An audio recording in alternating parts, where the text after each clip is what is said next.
Hello everyone, welcome to the class.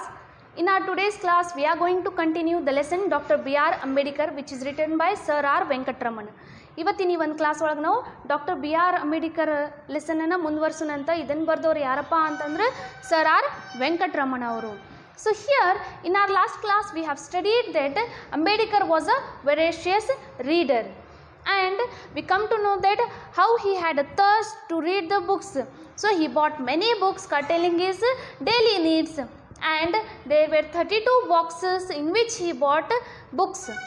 And we come to know that Ambedkar was influenced by the 14th Amendment of American Constitution, which gave freedom to the black Americans. And he saw the same parallel situation in India also for the depressed classes.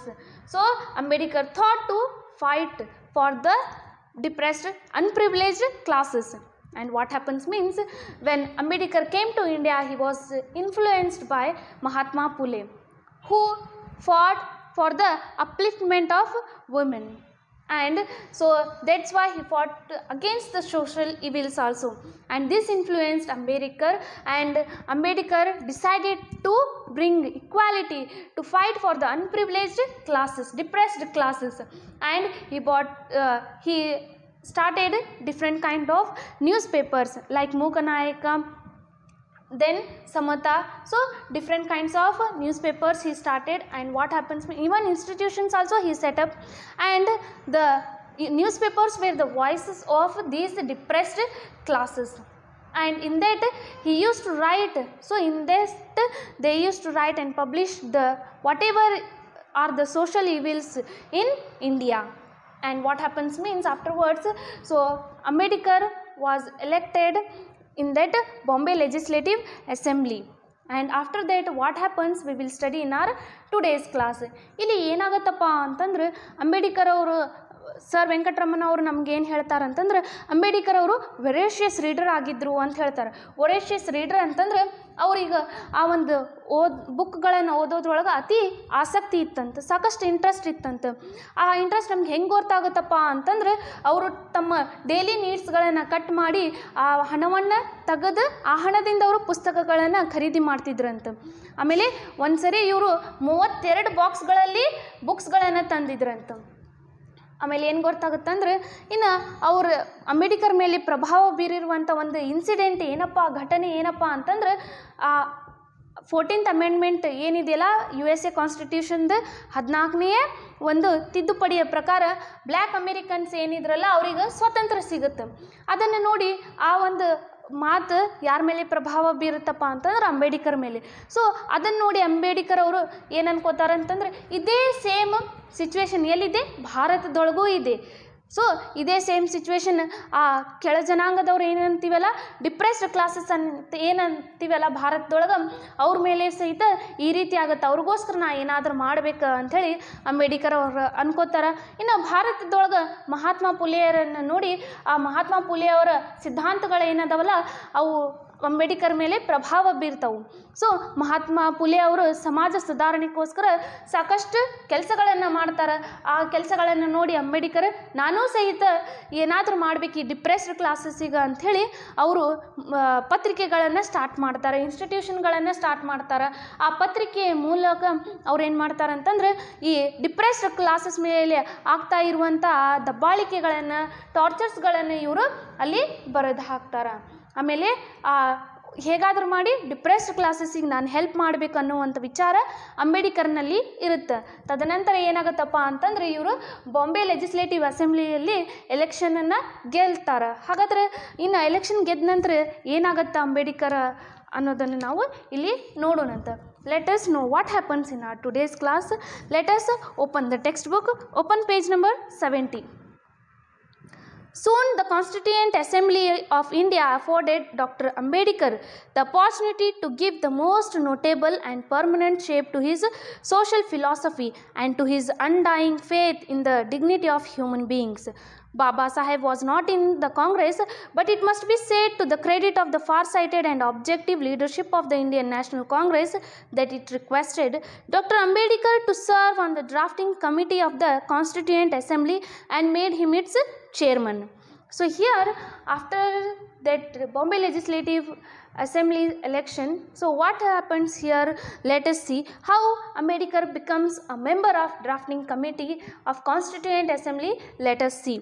Soon the Constituent Assembly of India afforded Dr. Ambedkar the opportunity to give the most notable and permanent shape to his social philosophy and to his undying faith in the dignity of human beings.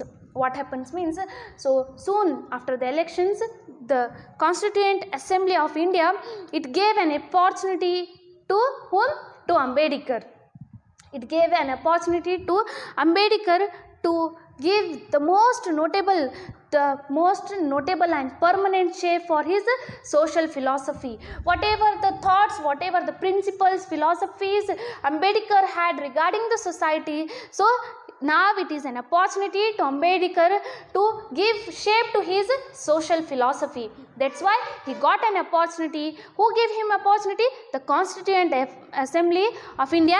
It gave opportunity to Ambedkar and to his undying faith in dignity of human beings. So Ambedkar had a faith in undying dignity of human beings.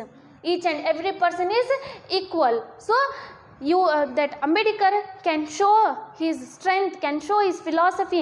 Now it is time to Ambedkar to bring whatever his philosophies are there into real existence, to give them a real shape. So who gave that opportunity? The Constituent Assembly of India gave opportunity to Ambedkar. ಇಲ್ಲಿ ಏನಾಗತ್ತಪ್ಪ ಅಂತಂದರೆ ಆ Bombay legislative assembly election ಆದ ನಂತರ, ಅದನ್ನು ಗೆದ್ದ ನಂತರ ಇನ್ನು Indian constituent assembly ಅಂತ ಏನಿದೆಯಲ್ಲ, ಆ ಅಸೆಂಬ್ಲಿ ಅವರು ಅಂಬೇಡ್ಕರ್ ಅವರಿಗೆ ಒಂದು ಅವಕಾಶ ಕೊಡ್ತಾರೆ. ಆ ಅವಕಾಶ ಏನಪ್ಪ ಅಂತಂದರೆ, ಅಂಬೇಡ್ಕರ್ ಅವರು ತಮ್ಮ ವಿಚಾರಗಳ, ತಮ್ಮ ಸಾಮಾಜಿಕ ಸಿದ್ಧಾಂತಗಳ, ತತ್ವಗಳು ಏನದಾವಲ್ಲ, ಆ ತತ್ವಗಳನ್ನು ಹೇಗಾದರೂ ಮಾಡಿ ಅವರು ಅದಕ್ಕೆ ರಿಯಲ್ ಆಗಿರುವಂಥ ಒಂದು ಶೇಪನ್ನು ಕೊಡಬಹುದು.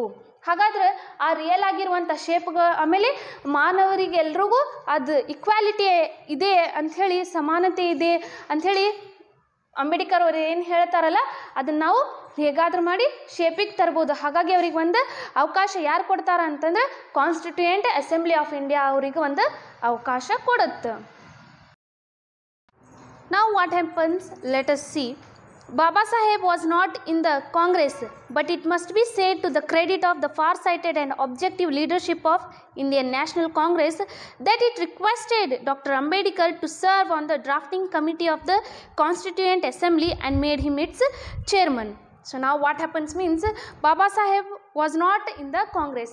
So Baba Saheb Ambedkar, Dr. B.R. Ambedkar, so he was not a part of Congress. ನೋಡ್ರಿ, ಬಾಬಾ ಸಾಹೇಬ್ ಅಂಬೇಡ್ಕರ್ ಅವರು ಕಾಂಗ್ರೆಸ್ಸಿಂದ ಒಂದು ಭಾಗ ಆಗಲಿರಲಿಲ್ಲ. ಸೊ ಕಾಂಗ್ರೆಸ್ಸಿನ ಪಾರ್ಟ್ ಅವರು ಆಗಿದ್ದಿಲ್ಲ. ಅವಾಗ ಏನಾಗುತ್ತೆ ನೋಡ್ರಿ, but it must be said to the credit of the far sighted and objective leadership of Indian national Congress. So here we have to give credit to the Indian National Congress far-sightedness and objective leadership. It gave an opportunity to the Dr. B.R. Ambedkar to show his social philosophy, to bring it to a permanent shape, to give it a permanent shape. ನೋಡ್ರಿ, ಇಲ್ಲಿ ಬಾಬಾ ಸಾಹೇಬ್ ಅಂಬೇಡ್ಕರ್ ಅವರಿಗೆ ಆ opportunity ಕೊಟ್ಟಿರುವಂಥ Indian national Congress ಏನಿದೆಯಲ್ಲ, ಅದಕ್ಕೆ ನಾವು credit ಕೊಡಬೇಕು ಅಂತ ಹೇಳ್ತೀವಿ. ಯಾಕಂತಂದರೆ Indian national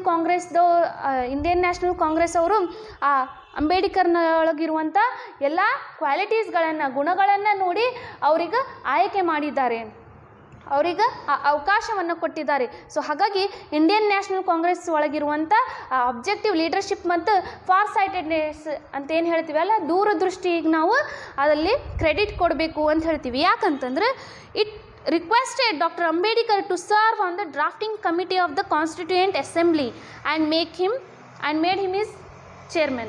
So here what happens means that Indian National Congress, so it requested Dr. Ambedkar to become a part of drafting committee, to serve the drafting committee of the Constituent Assembly, and afterwards what happened means they made him the chairman of drafting committee of Constituent Assembly. ಇಲ್ಲಿ ಏನಾಗತ್ತಪ್ಪ ಅಂತಂದ್ರೆ ಅಂಬೇಡ್ಕರ್ ಅವರಿಗೆ ಅವಕಾಶ ಕೊಟ್ಟಿರುವಂಥ ಆ constituent assembly ಒಳಗಿರುವಂಥ Indian national Congress ಮೆಂಬರ್ಸ್ಗಳೇನಿದ್ದಾರಲ್ಲ, so ಅವ್ರಿಗೆ ಈ ಕ್ರೆಡಿಟ್ ಹೋಗುತ್ತೆ. ಯಾಕಪ್ಪ ಅಂತಂದ್ರೆ ಅವರು ಅಂಬೇಡ್ಕರ್ಗೆ ಹೋಗಿ ರಿಕ್ವೆಸ್ಟ್ ಮಾಡ್ಕೋತಾರ. ಏನಂತಂದ್ರೆ ಇಲ್ಲಿ drafting committee of Indian constituent assembly ಅಂತ ಏನಿದೆಯಲ್ಲ ಅದ್ರೊಳಗೆ ನೀವು ಭಾಗವಹಿಸ್ರಿ, ನೀವು ಅದರದ್ದು ಒಂದು ಮೆಂಬರ್ ಆಗ್ರಿ ಅಂತ ಹೇಳಿ ಕೇಳ್ಕೊತಾರ. ತದನಂತರ ಆ ಡ್ರಾಫ್ಟಿಂಗ್ ಕಮಿಟಿಯ ಚೇರ್ಮನ್ರಾಗಿ ಇವ್ರಿಗೆ ಆಯ್ಕೆ ಮಾಡ್ತಾರೆ ಡಾಕ್ಟರ್ ಬಿ ಆರ್ ಅಂಬೇಡ್ಕರ್ ಅವರಿಗೆ. ಹಾಗಾದ್ರೆ ಡ್ರಾಫ್ಟಿಂಗ್ ಕಮಿಟಿ ಗರುಡ ಸಮಿತಿ ಅಂತ ಏನು ಹೇಳ್ತೀವಲ್ಲ ಅದ್ರದ್ದು ಚೇರ್ಮನ್ ಆದ ನಂತರ ಇವ್ರು ಏನು ಮಾಡ್ತಾರೆ ಅನ್ನೋದನ್ನು ನಾವು ಇಲ್ಲಿ ನೋಡೋಣಂತ. As a chairman of drafting committee, Dr. Ambedkar anticipated every conceivable requirement of the new polity, drawing from the examples and experience of other nations and the distinctive needs of our own society. He raised brick by brick the magnificent edifice which now stands as the fundamental rights in the Constitution of India. There were, of course, other luminaries on the committee like Alladi Krishna Swami Iyer, K.M. Munshi and N. Gopalaswamy Iyengar, who also made vital contributions to the process of constitution making. But if there is one person who will be remembered as the pilot of the various provisions of the Indian Constitution, it will surely be Dr. Ambedkar. It devolved on Dr. Ambedkar to explain to the assembly with a combination of tact and frankness and utmost patience the meaning and scope of the different provisions of the draft constitution.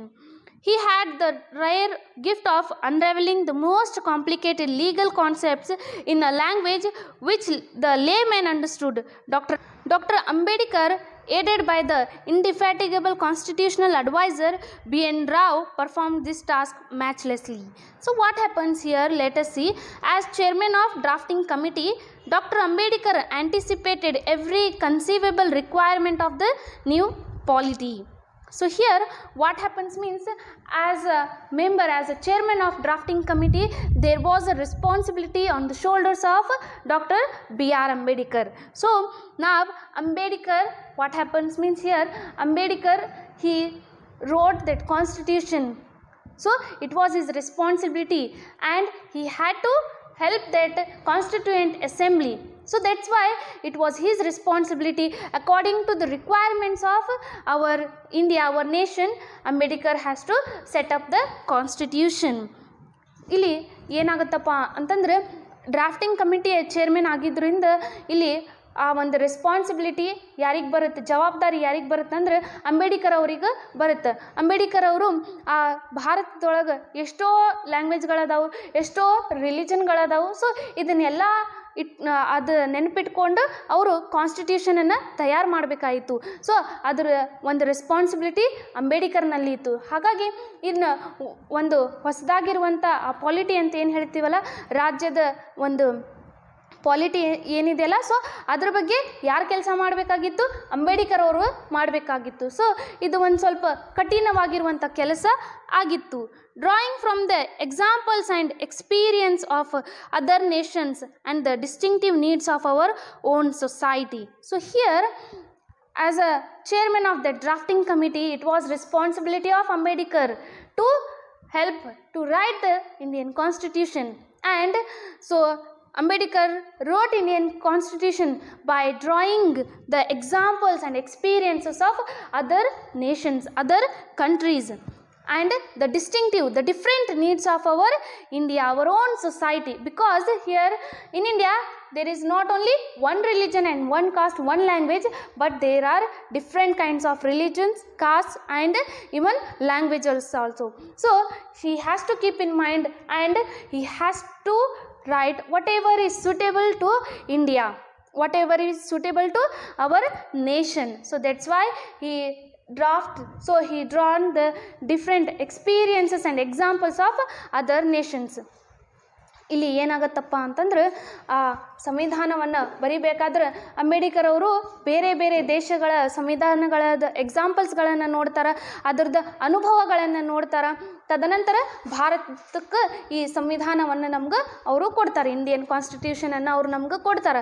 ಹಾಗಾದ್ರೆ ಅವರು ಆ ಕಾನ್ಸ್ಟಿಟ್ಯೂಷನನ್ನು ಬರೀಬೇಕಾದ್ರೆ ಬೇರೆ ಬೇರೆ ದೇಶಗಳ ಎಕ್ಸಾಂಪಲ್ಸ್ಗಳನ್ನು, ಉದಾಹರಣೆಗಳನ್ನು ನೋಡ್ತಾರೆ, ಅವುಗಳ experience, ಅನುಭವಗಳನ್ನು ನೋಡ್ತಾರೆ. ನೋಡಿ ಅದು ನಮ್ಮ ಭಾರತ ದೇಶದೊಳಗಿರುವಂಥ ವಿಭಿನ್ನವಾಗಿರುವಂಥ ಭಾಷೆಗಳಾಗಲಿ, ಧರ್ಮಗಳಾಗಲಿ, ಜಾತಿಗಳಾಗಲಿ ಇವು ಎಲ್ಲಗಳಿಗೆ ಸೂಟ್ ಆಗಬೇಕು. ಆ ರೀತಿ ಇವ್ರು ಏನು ಮಾಡ್ತಾರೆ ಅಂತಂದ್ರೆ ಇಲ್ಲಿ ಆ ಸಂವಿಧಾನವನ್ನು ರಚನೆ ಮಾಡ್ತಾರೆ. He raised brick by brick the magnificent edifice which now stands as the fundamental rights in the Constitution of India. So he wrote that Constitution. So he raised as step by step, brick by brick, and you can see now a magnificent edifice which is called as fundamental rights of Indian Constitution. ನೋಡ್ರಿ, ಈ ಬೇರೆ ಬೇರೆ ದೇಶಗಳಲ್ಲಿಂತ್ರ ಅವ್ರು ಏನು ಓದಿ ಅದರೊಳಗಿರುವಂಥ ರೈಟ್ಸ್ಗಳೇನದಾವು, ಹಕ್ಕುಗಳೇನದಾವು ನಮ್ಮ ದೇಶಕ್ಕೆ ಅದು ಸರಿ ಆದವು ಅಂತಂದ್ರೆ ಅವನು ಸಹಿತ ಬರೆದಿದ್ದಾರೆ ನಮ್ಮ ಕಾನ್ಸ್ಟಿಟ್ಯೂಷನ್ ಒಳಗೆ. ಹಾಗೆ ಈ ರೀತಿ ಅವರು ಸ್ಟೆಪ್ ಬೈ ಸ್ಟೆಪ್, ಹಂತ ಹಂತವಾಗಿ ಭಾರತದ ಸಂವಿಧಾನವನ್ನು ಬರೀತಾರೆ. ಇಲ್ಲಿ ಏನಾಗತ್ತಪ್ಪ ಅಂತಂದ್ರೆ ಅಂಬೇಡ್ಕರ್ ಅವರು ಹಂತ ಹಂತವಾಗಿ ಈ ಭವ್ಯ ರಚನೆಯನ್ನು ಮಾಡ್ತಾರೆ. ಅದೇ ಮೂಲಭೂತ ಹಕ್ಕುಗಳು, ನಮ್ಮ ಸಂವಿಧಾನದೊಳಗೆ ಬರೆದಿರುವಂಥ ಮೂಲಭೂತ ಹಕ್ಕುಗಳನ್ನು ಇವರು ಬರೀತಾರೆ, ರಚನೆಯನ್ನು ಮಾಡ್ತಾರೆ ಹಂತ ಹಂತವಾಗಿ. There were of course other luminaries on the committee like Alladi Krishnaswamy Iyer, K.M. Munshi and N. Gopalaswamy Iyengar, who also made vital contributions to the process of constitution making. So here we can say that not only Ambedkar, there were other luminaries who helped in this process of constitution making. Ambedkar helped to make this constitution, but others were there who helped to make this constitution. So they were Alladi Krishnaswamy Iyer and K.M. Munshi and N. Gopalaswamy Iyengar. So they all played a major role, important role, vital role in making the Constitution of India. ಕೇವಲ ಅಂಬೇಡ್ಕರ್ ಅವರು ಅಷ್ಟೇ ಅಲ್ಲದೆ ಇನ್ನು ಬೇರೆ ಲುಮಿನರೀಸ್ಗಳು ಅದಾರ, ಈ ಮಹತ್ವವಾಗಿರುವಂಥ ವ್ಯಕ್ತಿಗಳು ಅದಾರ. ಅವರು ಸಹಿತ ಈ ಭಾರತದ ಸಂವಿಧಾನ ರಚನೆ ಒಳಗೆ ಅವರು ಮಹತ್ವವಾಗಿರುವಂಥ ಒಂದು ಪಾತ್ರವನ್ನು ನಿರ್ವಹಿಸಿದ್ದಾರೆ. ಅವರು ಯಾರಪ್ಪ ಅಂತಂದ್ರೆ ಅಲ್ಲಾದಿ ಕೃಷ್ಣಸ್ವಾಮಿ ಅಯ್ಯರ್, K.M. ಮುನ್ಷಿ ಮತ್ತು N. ಗೋಪಾಲಸ್ವಾಮಿ ಅಯ್ಯಂಗರ್. ಸೊ ಇವರು ಹೆಲ್ಪ್ ಮಾಡಿದ್ದಾರೆ.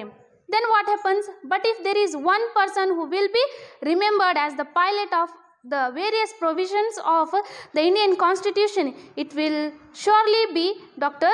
Ambedkar.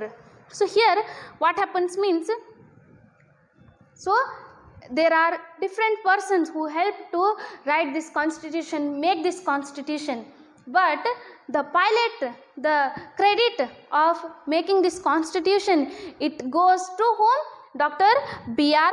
Ambedkar. So he is remembered as a pilot of Indian Constitution. ನೋಡ್ರಿ, ಇವರೆಲ್ಲರೂ ಸಹಿತ ಭಾರತದ ಸಂವಿಧಾನ ರಚನೆ ಒಳಗೆ ಹೆಲ್ಪ್ ಮಾಡಿದ್ರು ಸಹಿತ ಇಲ್ಲಿ ಮಹತ್ವವಾಗಿರುವಂಥ ಪಾತ್ರ ಯಾರು ವಹಿಸ್ತಾರ, ಪೈಲಟ್ ಆಗಿ ಯಾರು ಕಾರ್ಯವನ್ನು ನಿರ್ವಹಿಸ್ತಾರಪ್ಪ ಅಂತಂದ್ರೆ ಅವರು ಡಾಕ್ಟರ್ B.R. ಅಂಬೇಡ್ಕರ್ ಅವರು.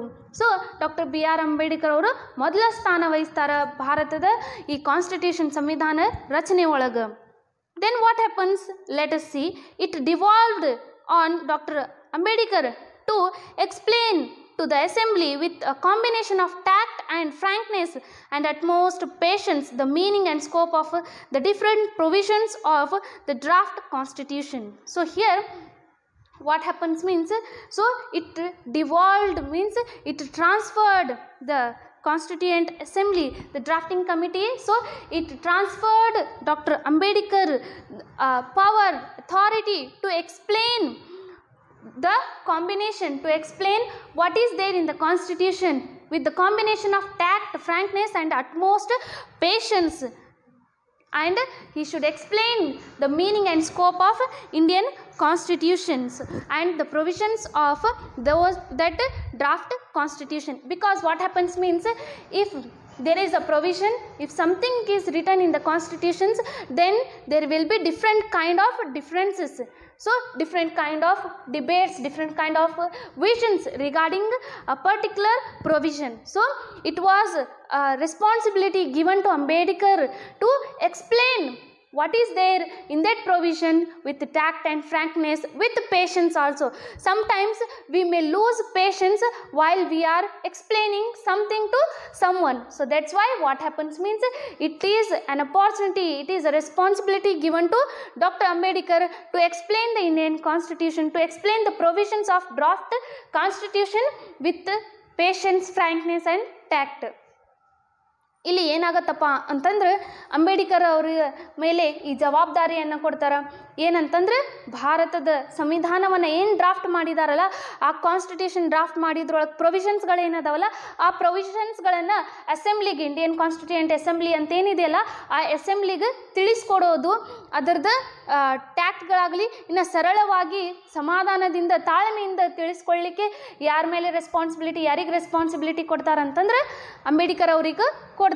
ಯಾಕಂತಂದ್ರೆ ಕೆಲವೊಮ್ಮೆ ಏನೇನು ನಾವು ಪ್ರೊವಿಷನ್ಸ್ಗಳನ್ನು ತರಬೇಕಾದ್ರೆ ಅವಾಗ ಸಾಕಷ್ಟು ಡಿಬೇಟ್ಸ್ಗಳಾಗ್ತವೆ, ಚರ್ಚೆಗಳಾಗ್ತವೆ, ಈ ಒಂದು ಪ್ರೊವಿಷನ್ ತರಬೇಕು, ಇದು ಒಂದು ತರಬಾರ್ದು ಅಂಥೇಳಿ. ಸೊ ಹಾಗಾಗಿ ಆ ಒಂದು ಕಾರ್ಯ, ಆ ಒಂದು ರೆಸ್ಪಾನ್ಸಿಬಿಲಿಟಿ ಯಾರಿಗೆ ಕೊಡ್ತಾರಂತಂದ್ರೆ ಡಾಕ್ಟರ್ BR ಅಂಬೇಡ್ಕರ್ ಅವ್ರಿಗೆ ಕೊಡ್ತಾರೆ. ಸರಳವಾಗಿ ಇನ್ನು ತಾಳ್ಮೆಯಿಂದ ಈ ಒಂದು ಕಾನ್ಸ್ಟಿಟ್ಯೂಯೆಂಟ್ ಅಸೆಂಬ್ಲಿಗೆ ಏನು ಡ್ರಾಫ್ಟ್ ಕಾನ್ಸ್ಟಿಟ್ಯೂಷನನ್ನು ನಾವು ರಚನೆ ಮಾಡಿದ್ದೀವಲ್ಲ ಅದನ್ನು ತಿಳಿಸೋದಕ್ಕೆ ಯಾರಿಗೆ ಹೇಳ್ತಾರೆ, ಡಾಕ್ಟರ್ BR ಅಂಬೇಡ್ಕರ್ ಅವ್ರಿಗೆ ಹೇಳ್ತಾರೆ. ಯಾಕಪ್ಪ ಅಂತಂದ್ರೆ ಅವ್ರಿಗೆ ಮತ್ತೇನು ಹೇಳ್ತಾರಂತಂದ್ರೆ ಇನ್ನು ಸ್ಕೋಪ್ ಆ್ಯಂಡ್ ಮೀನಿಂಗ್ ಅಂತ ಹೇಳ್ತೀವಿ. ಅದರದ್ದು ಆ ಒಂದು ಡ್ರಾಫ್ಟ್ ಕಾನ್ಸ್ಟಿಟ್ಯೂಷನ್ ಏನಿದೆಯಲ್ಲ, ಆ ಒಂದು ಕರಡು ಸಂವಿಧಾನ ಏನಿದೆಯಲ್ಲ, ಆ ಸಂವಿಧಾನದ ಮೀನಿಂಗ್ ಮತ್ತು ಅದರ ಸ್ಕೋಪ್ ಅಂತ ಏನು ಹೇಳ್ತೀವಲ್ಲ, ರಚನೆ ಆಗಲಿ, ಅದರ ಸ್ವರೂಪ ಆಗಲಿ, ಅರ್ಥವಾಗಲಿ ಅದನ್ನು ತಿಳಿಸ್ಕೊಳ್ಳಿಕ್ಕೆ ಯಾರಿಗೆ ಕೇಳ್ಕೊತಾರ, ಅಂಬೇಡ್ಕರ್ ಅವರಿಗೆ ಕೇಳ್ಕೊತಾರ. He had the rare gift of unraveling the most complicated legal concepts in a language which the layman understood. So here what happens means Ambedkar had a rare gift, a gift given by God. He had a rare gift. What kind of a gift? That the most complicated legal concepts in language which the layman understood. So he had a rare gift of explaining the legal language of that constitution, to explain it in a very easy language, which a layman, which a common man can also understand. This was a rare gift of Dr. BR Ambedkar. Ambedkar ಅವ್ರಿಗೆ ಒಂದು gift ಇತ್ತು. ಆ gift ಏನಪ್ಪ ಅಂತಂದ್ರೆ ಎಂಥದ್ದಾದ್ರೂ ಆ ಒಂದು language ಇರಲಿ, ಎಷ್ಟೋ ಕಠಿಣವಾಗಿರುವಂಥ ಲೀಗಲ್ ಲ್ಯಾಂಗ್ವೇಜ್, ಕಾನೂನುಬದ್ಧವಾಗಿರುವಂಥ ಏನಿದೆಯಲ್ಲ, ಸೊ ಆ ಲ್ಯಾಂಗ್ವೇಜನ್ನು ತಿಳಿಸ್ಕೊಡುವಂಥ ಆ ಒಂದು ಇದು ಯಾರ ಕಡೆ ಇತ್ತಪ್ಪ ಅಂತಂದ್ರೆ ಅಂಬೇಡ್ಕರ್ ಅವ್ರ ಕಡೆ ಇತ್ತು. ಆ ಒಂದು ಗಿಫ್ಟ್ ಅಂಬೇಡ್ಕರ್ನಲ್ಲಿ ಇತ್ತು. ಯಾಕಪ್ಪ ಅಂತಂದ್ರೆ ಅವರು ಸಾಕಷ್ಟು ಬುಕ್ಸ್ಗಳನ್ನು ಓದಿದ್ದಾರೆ. ಸೊ ಅವರು ಎಕ್ಸ್ಪ್ಲೇನ್ ಮಾಡಬೇಕಾದ್ರೆ, ಅರ್ಥವನ್ನು ತಿಳಿಸ್ಬೇಕಾದ್ರೆ ಸೊ ಸರಳವಾಗಿರುವಂಥ ಭಾಷೆಯನ್ನು ಯೂಸ್ ಮಾಡಿ ಆ ಒಂದು ಕಾನ್ಸ್ಟಿಟ್ಯೂಯೆಂಟನ್ನು ಹೇಳ್ತಾರೆ. ಅದರದ್ದು ಮೀನಿಂಗನ್ನು ಅವರು ಇಲ್ಲಿ ತಿಳಿಸ್ಕೊಡ್ತಾರೆ. ಅದು ಒಂದು ಜನಸಾಮಾನ್ಯರು ಸಹಿತ ತಿಳ್ಕೊಬೋದು. ಅಂಥ ಒಂದು ಭಾಷೆಯನ್ನು ಯೂಸ್ ಮಾಡಿ ಸಂವಿಧಾನದ ಅರ್ಥವನ್ನು ತಿಳಿಸ್ಕೊಡುವಂಥ ಗಿಫ್ಟ್ ಅಂಬೇಡ್ಕರ್ನಲ್ಲಿ ಇತ್ತು. Dr. Ambedkar, aided by the indefatigable constitutional advisor B.N. Rao, performed this task matchlessly. So here what happens means, here Dr. B.R. Ambedkar, he was helped by whom? He was helped by B.N. Rao. So B.N. Rao, he was a matchless performer to Ambedkar. He also helped Ambedkar to explain this constitution, draft constitution. He also helped Ambedkar to draft the constitution, and he was matchless. So here even he also performed a well task to draft the constitution. ನೋಡ್ರಿ ಇಲ್ಲಿ ಕೇವಲ ಅಂಬೇಡ್ಕರ್ ಅಷ್ಟೇ ಅಲ್ಲದ ಇನ್ನು B.N. Rao ಅವರು ಸಹಿತ ಏನು ಮಾಡ್ತಾರಂತಂದ್ರೆ ಭಾರತದ ಸಂವಿಧಾನವನ್ನು ತಿಳಿಸ್ಲಿಕ್ಕೆ ಆಗಲಿ, ಇನ್ನು ಕರುಡ ಆ ಒಂದು ಸಂವಿಧಾನ ಅದರ ರಚನೆ ಮಾಡಲಿಕ್ಕಾಗಲಿ ಇದರೊಳಗೆ ಮಹತ್ವವಾಗಿರುವಂಥ ಒಂದು ಪಾತ್ರವನ್ನು ಯಾರು ನಿರ್ವಹಿಸ್ತಾರಪ್ಪ ಅಂತಂದ್ರೆ ಅಂಬೇಡ್ಕರ್ ಅವರ ಸಹಾಯವನ್ನು ಯಾರು ಮಾಡ್ತಾರಂತಂದ್ರೆ B.N. ರಾವ್ ಅವರು ಇಲ್ಲಿ ಆ ಒಂದು ಕೆಲಸವನ್ನು ಮಾಡ್ತಾರೆ. So here I hope you all understood the lesson. Thank you.